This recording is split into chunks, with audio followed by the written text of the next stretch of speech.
interesting that you talked about stability and just the thought process being introduced that men don't have to pay bills or men don't have to pay for dinner or whatever. What are your views on roles in a relationship? I know we feel like that's vital in relationship, understanding that and having those conversations as you're coming into the marriage relationship, setting clear boundaries and clear understanding of roles and responsibilities. Mm-hmm. We feel a lot of couples, even after years of marriage, having this argument and confrontation because there's a lack of understanding of roles and responsibilities. Mm-hmm. So that conversation didn't happen, saying, this is my responsibility. I'm going to be the leader in here. This is your responsibility. You're going to be the leader in this area. Mm-hmm. It's a clear understanding of the different roles. When it's not unspoken or misunderstood, there's a lot of confusion. I thought you were going to do that. I thought you were going to do that. But the conversation and understanding never happened. So there's constant back and forth arguing even over the years. Wow. And so do you find with your couples now that you counsel that there is no role definition or, because, and the reason why I'm asking is because I'm a very old fashioned kind of girl. And I do believe that men have to play a role and women have to play a particular role, especially in the home. So, but I know that that's kind of archaic nowadays. Like people don't really think about roles. It's just the woman is going to do whatever. She's going to go to work. She's going to pay the bills. She's going to do this. And sometimes it's completely reversed. And what I found is that reversal never really seems to work well in most cases. So what have been your findings? One thing I'm going to say is roles are so controversial because people say, I don't want to play a traditional archaic grandmama role, right? People have that in their heads, right? And they don't want to do it.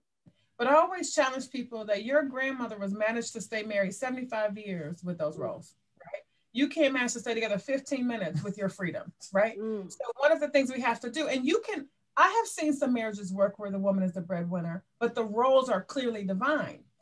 Like, I'm going to do this, you're going to do that. And not everything has to be a challenge. I think without roles, everything's a challenge. Like, well, what are we going to have for dinner tonight? Well, what do you want tonight? Well, last night you decided I want to be vegan. I want to eat meat all night. See how you want to take me over. You don't let me think for myself. As opposed to just simply saying, hey, babe, for the most part, I don't care what we eat. I'm going to let you decide, but I'm going to manage these different things. It makes life easier to know what comes next, as opposed to everything having to be a conversation. And we know from men that conversations feel like arguments, right? So women, we like to conversate and talk it through. What do men tell me in marriage counseling? Every time we argue, every time we talk, it's an argument. And I'll have a wife say, well, just because we're talking, it doesn't make it an argument, but it does, because everything has to be a challenge and a vote.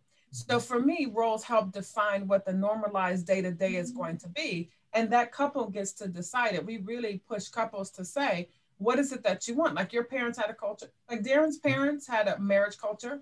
My parents had a marriage culture, but we had to decide on our own culture what that was going to be for us, right?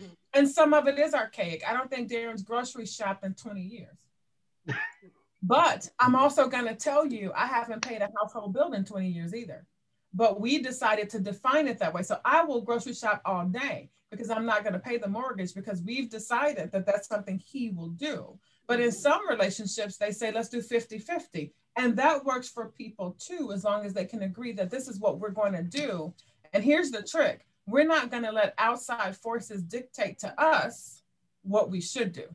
Right? Because most people, the marriage isn't the issue. It's that if I'm stunting with my neighbor, if I'm stunting with my grandma and I'm making her feel like, hey, he can't tell me what to do, then our agreements don't matter because I'm trying to please somebody else. We have to learn that if we agree on something, however crazy it looks to the world, it's our agreement, and we have to support that for longevity. Right. So let me ask you, how do you advise a couple that doesn't have they don't come from families, where the parents are married? How do you advise them to now establish this new routine where, the rules are clearly defined, like you just mentioned? What do you say to them? What do you tell them? Yeah, what's your core value set? What are you all's core values together, right? Because me by myself, I'm very different than married to Darren self, if that makes sense. I'm much more fiscally responsible married to Darren. If I were single, I'm much easier to, like, my mother's philosophy was, spend up all the money, you can't take it with you anyway, right? So I definitely have a hearty, healthy scooping of spend up all the money because you can't take it with you anyway, right? So I encourage couples that you might have gotten messages from 0 to whatever age you got married, but are you grown enough now to establish a core value set that works for your household? Right? Because if you adopt someone else's core value set, you end up like them. So like women that are never married and they go, you don't need a man to make you whole. A man doesn't have to tell me anything. I always ask women, but they're single for 50 years. Is that what you want? So if you listen to that information, then you too will be single. You too can have what Susie Snowflake has. You too can be single for 50 years and have to use a tool to satisfy yourself at night. Is that what you want to do? Is that how you want your life to be? So we have to go to core values and undoing those messages that we got, if that makes sense. We have to learn to undo. And some of the messages we got, even if we came from families that stayed married for 100 years, some of the messages were bad, right? So marriage doesn't mean you're not going to have bad messages, but you just have to learn to say, what are your core values and how do you manage this for yourself? Yeah, absolutely. Right.